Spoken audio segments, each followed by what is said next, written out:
Welcome back to this special edition of Hannity. With the 2024 election still on everybody's minds, things might feel a little bit more tense than usual at tomorrow's Thanksgiving get-together.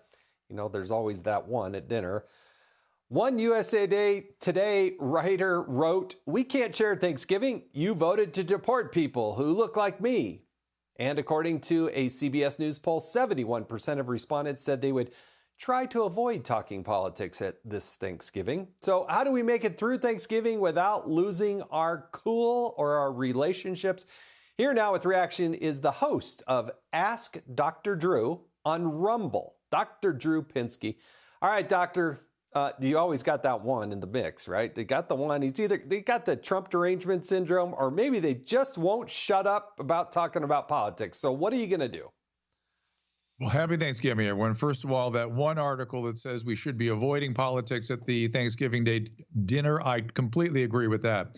But that one you're talking about with perhaps the Trump derangement syndrome, you used the word hysteria a few minutes ago, describing the climate change movement, climate change hysteria. You've also mentioned Trump derangement syndrome.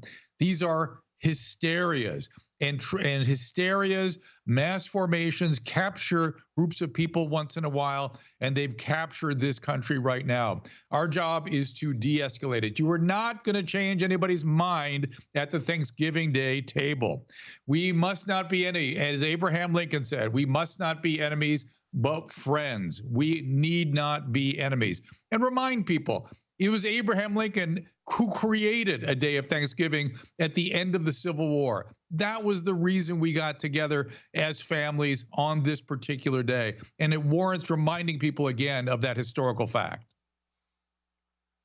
Well, I think there's a lot of things to break it up, right? There are things, there's games, there's stories, there's family, there's football. Fox has got some great games on football. What other way do you deflect on this? What do you use as a technique to deflect?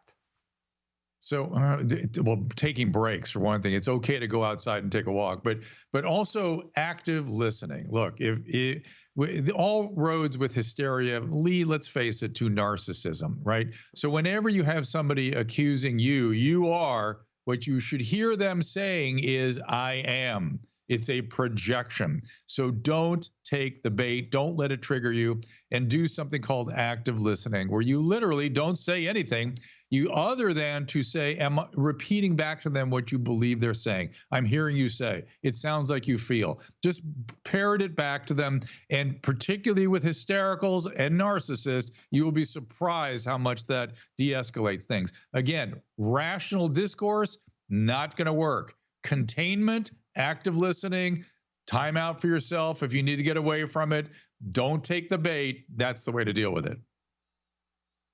All right, the question for you. I happen to love cranberries, and I like cranberries on pizza. Are you okay with that? Am I going to make it through Thanksgiving if I have a little side bit of pizza with cranberries on it? So, as I think some people know, I did a program with Adam Carolla for many years, and every Thanksgiving he regaled me with his hatred for the canned cranberry, which now I believe there are people who actually prefer that and seek that out. He would give recipes for the fresh cranberries every year, right? But the one thing he will not tolerate, even if you make the cranberry sauce, is fruit on a pizza. So although I have no particular opinion about it, I was traumatized working with that man all those years about fruit on pizza. So I'm having a little PTSD when you bring that up. Hey, I am all against the idea that you would put certain fruits like pineapples on pizza. I think that's so fundamentally wrong. It's anti-American. It just shouldn't happen. Okay, it can happen in Hawaii, but I'm totally against that. But the whole idea of cranberries on pizza, it's actually pretty good. Well, I will not bring it up to my friend. We literally had a conversation today about fruit on pizza, where he was arguing. Somebody told him that you couldn't even put fruit on half a pizza because it might bleed over to the other part of the pizza. So I will, on your behalf, and in the name of clemency, you know, I mentioned that I'm kind of a Lincolnophile, and I bonded with Kilmeade on this very fact. But Doctor. The end of his first inaugural, we must swell the chorus of the Union when again touched, as surely we will be, by the better angels of our nature. I'm not sure he was thinking about cranberry sauce when he wrote those words, but it is good to allow us to focus on the better angels of our nature.